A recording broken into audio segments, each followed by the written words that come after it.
Ingba ka Sinjam jong ulat ka jila UCH Vijay Shankar ka North Eastern Electric Power Corporation Limited lani ka Neepco Shillong kansa ai ka Kyrshan ya ki Nongpang TB jong ka jila ban pinbiang ya ka bam ka di ka batay sya arspa san phongot ki brio ki bayo ya ka jingpang tuberculosis bat ki basya sumar hapo ka jila Habaya day bat kani kaladon ka jingsoy ya ka soskular ka jingyate hapadeng ka Pradhan Mantri TB Mukt Bharat Abhiyan Raj Bhavan Meghalaya bat Neepco ha Raj Bhavan hine kasngi habakran hakani kasngi ulat ka jila UCH Vijay Shankar ula banjur banthaw ya ka committee ki riu shampang na ka benta banwat ya ka daw tinrai halor ka jingpang TB hapo ka jila bat kari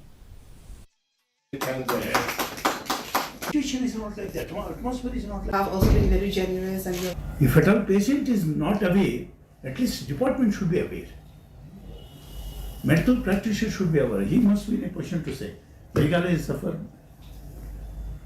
out of TB only because of these reasons, basic reasons. Until unless you overcome with those issues and educate the people in that way, it is going to continue.